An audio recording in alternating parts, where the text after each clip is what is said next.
All right. So it's Secrets of the Night, episode 24 by Precious Obialor-Ukazim. All right. So, like we all know, Nanya is dead. But I'm not even mourning her. I mean, what was that evil for? No, seriously. I'm not mourning her. I don't know about you, but for me, I'm not. All right, let's continue. The night Ihunanya took her life, she was in the room thinking about her life and what to do to take away the shame she had brought upon herself and her family. And she was contemplating running away from the village to the city, never to come back to the village again. But she was worried over her parents, whom she had hurt so badly. If I run away, they are going to be worried, and they may even die of heart attacks because of me. I've done enough already. I don't want to hurt them anymore, she thought silently within her. But what about me? How am I going to face the world after all I've done? She continued, looking very worried. Why not end it all? She heard something suggesting suicide to her heart. Just go out there and hang yourself, and all these stories will come to an end once and for all. After all, everybody now hates you. The subtle voice added, and Ihunanya got up, determined to end her life as suggested. You see, this is how it usually happens to a lot of people that committed suicide. If we are to know the conversation that took place in their hearts, we realize that there's always a voice whispering to them to go and do that thing. But that is not the voice of God. No. Suicide is never an option. The moment she hanged herself and was struggling between life and death, wide rope strangled her. She saw a woman with a bowl of water in her hand, lifting up the bowl and suddenly turned the bowl upside down with force, and all the water in the bowl were forcefully poured out. She saw strange people surrounding her and laughing at her in a mocking manner, and shortly after that, she gave up the ghost and was there until her parents discovered her body.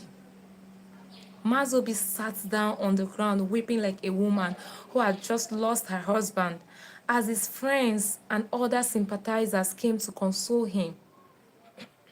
Ihunanya Shuku, I curse you with a bitter curse. May you never find happiness wherever you are.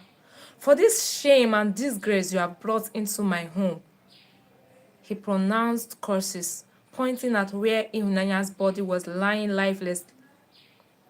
The men who came around Sumazobi's house had helped and brought Ihunanya's dead body down from where it was hanging on the tree. The news of Ihunanya's death spread like wildfire in the whole village before daybreak. Even Ejiofor, who had not eaten nor spoken a word to anybody for days, heard of Ihunanya's death, and he cried bitterly. Chai, this man is a good man with a good heart. Imagine still crying because of Ihunanya, even after everything.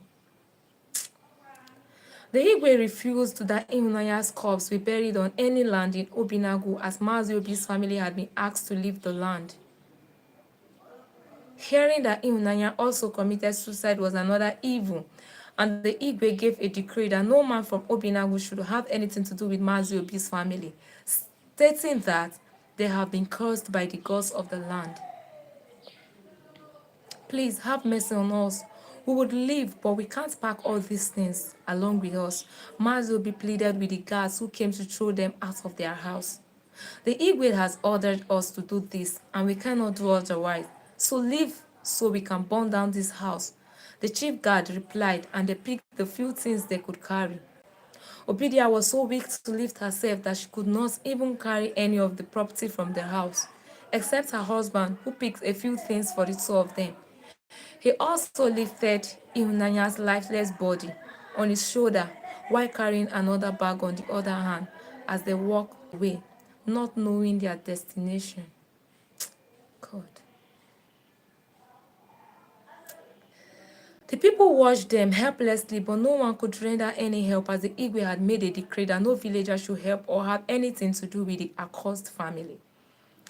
Eze cried pathetically, looking at his friend being reduced to an outcast, but he couldn't be of any help to him as he was afraid of the Igwe's decree. I'm feeling so emotional right now. Chai. By the time Pastor Alex was done telling her children the story of Ihunanya, there was a deep silence in the room. Their hearts were so heavy they couldn't even utter a word. I will not cry, but I feel so emotional right now. I mean, what is this? What a life. What a life. God forbid. Okay. We will continue. Seriously.